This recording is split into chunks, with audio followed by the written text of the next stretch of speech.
Canadians, fight back!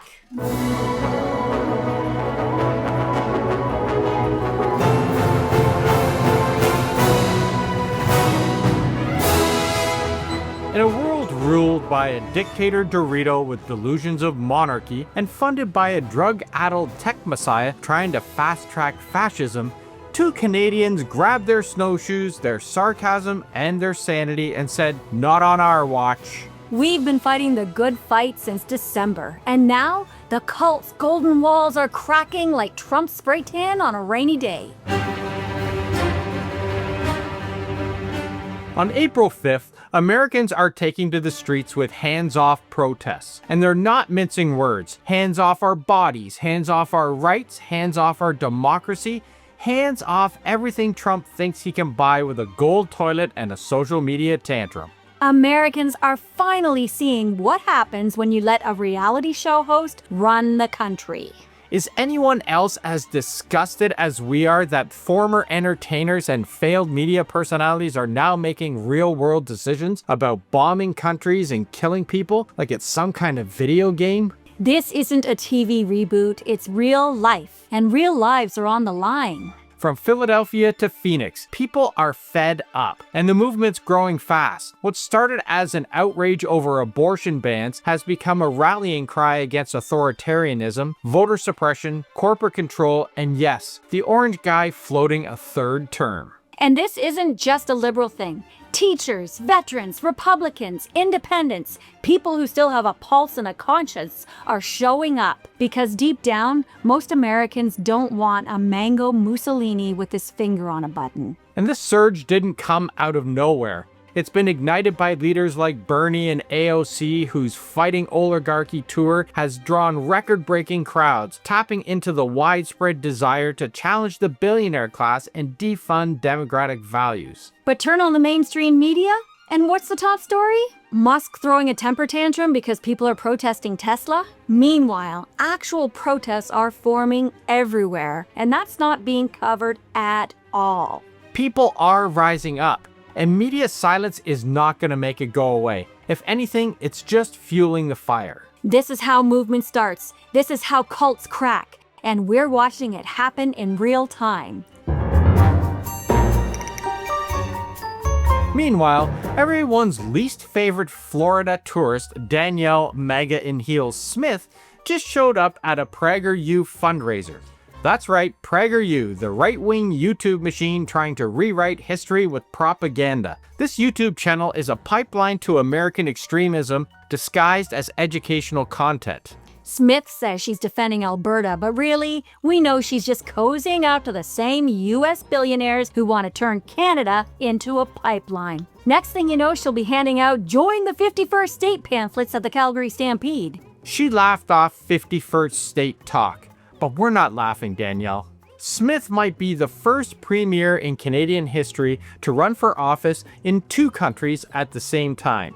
Danielle, when you keep showing up at MAGA galas, we start wondering, who are you actually working for? She claims she's reaching across the aisle, but really, this wasn't a Fox Entertainment interview to plead Alberta's case. This was a $1,500 a plate fundraiser packed with far-right influencers and oil barons. This was to raise money for an organization that peddles far-right propaganda. And just to add insult to injury, she had a cozy little fireside chat with Ben Shapiro. You know, the guy who called Canada a silly country and said that we should just join the US. And let's not forget, before she was premier, Smith was a lobbyist for the Alberta Enterprise Group. Her mission? Pushing policies that benefit oil, like the R-Star program, a scheme to give oil companies royalty breaks for cleaning up their own messes. She's not just cozying up to extremists, she's actively selling Alberta as a MAGA-friendly franchise. We all know Smith isn't working for Alberta. She's working for MAGA, full stop. She's not just a premier, she's a traitor in a blazer. Instead of defending Canada, she went even further, telling the crowd the only reason the Liberals are surging is because they swapped leaders, calling Carney a quick switcheroo. She's actively trying to make Canada look weak. Remember her Breitbart interview? She literally pitched US officials on delaying tariffs until after Canada's election just to help Poilievre win. Trump may be pretending he likes Carney, but Poilievre aligns with all his policies. Just look at his voting record. He voted against banning conversion therapy, against protections for trans Canadians, against universal childcare, against climate legislation, and against Indigenous reconciliation. He's blocked gun reform and fought to reduce healthcare. He's mini MAGA all the way. Well, the right's favorite complaint magnet, the consumer carbon tax, is gone. Pierre Poilievre finally got his way. Well, sort of. And now he's furious that Mark Carney did it first. Turns out when the pressure got too loud, Carney pulled the plug. Strategic? Sure. Political?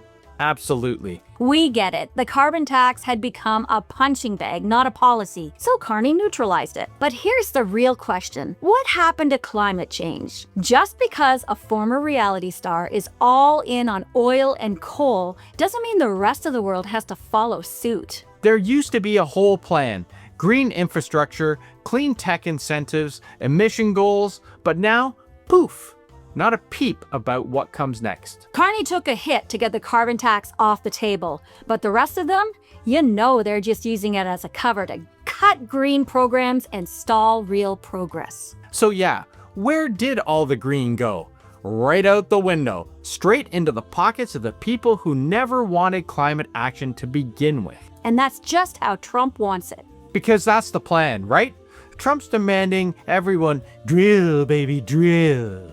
Don't get us wrong, we're not against pipelines, and we're not against making Canada strong. But if Smith and Poilievre get their way, that's all Canada will be. Just oil. No balance, no transition, and no plan for the next generation. With Carney, we at least have the possibility of balance. We know the Liberals can work with the NDP, who are determined to save the planet. And the NDP has already said they cannot work with the Conservatives. That says a lot.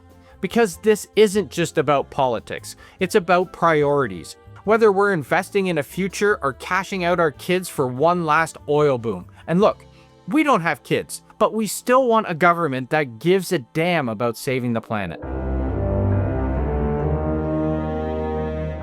And you know how we've been talking about Trump going full dictator? Well, he's not just testing the waters anymore. He's already declared he wants a third term. And it's not a joke. He's laying the groundwork. Just like when he started joking about annexing Canada, it's how he floats his worst ideas. Say it enough, get the cult to repeat it, and boom, it becomes policy. He's not kidding, and we shouldn't be laughing. He's never gonna allow another free and fair election. He's gutting institutions, dismantling agencies, and stacking the deck with tech billionaires and private security. The courts, the media, even the military. He's putting his people in place. And once that's done, who's going to stop him? Certainly not the mega base. They're cheering him on. And this is how democracy dies. Not with a bang, but with a bunch of red hats chanting 4 more years while a wannabe emperor rewrites the rules. And if you think it can't happen here, just remember, Trump's rhetoric isn't harmless. It's a warning. This is exactly what Putin did.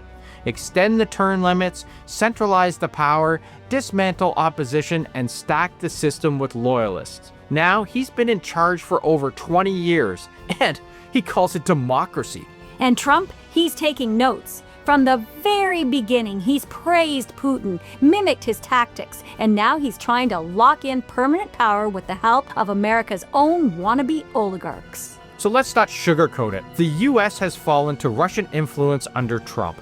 The tech bros aren't resisting it, they're actually embracing it. They want to be the new oligarchs ruling through money, media, and algorithms.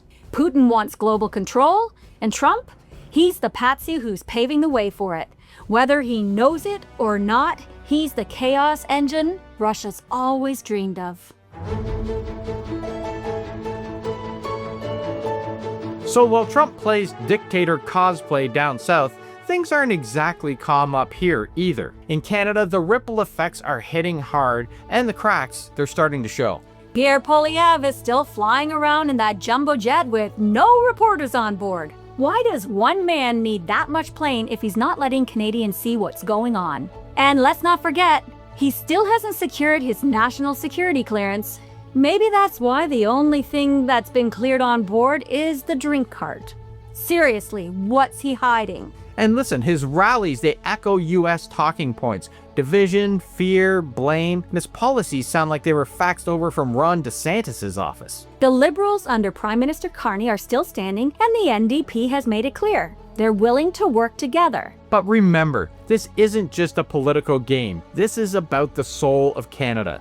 Do we want to follow the US off a cliff, or do we want to build something stronger together? What's happening now across the US and creeping into Canada is not normal, and it's not okay. But here's the good news. People are rising up. Protests are growing. The cracks in the MAGA cult are showing, and Canadians were paying attention. So stay loud, stay informed, and stay on the right side of history. Don't fall for the trolls. The right has a habit of using Russian basement trolling farms to pretend that they're doing better than they are. When you're scrolling through social media, check the source. Look at the comments. Are those accounts real, or are they just bots with 5 numbers and no profile pic? We need to stay diligent and stay smart. We don't fall for propaganda, and let's prove that to them. Because democracy just doesn't defend itself, and neither does Canada. And to our American friends, keep up the good fight. Check out where the protest is happening this Saturday near you.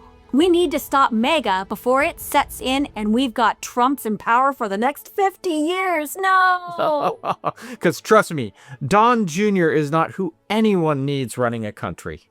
If you're into standing up for democracy, subscribe to our channel and click on that bell for notifications. And help us get to 100,000 subscribers. We're so close.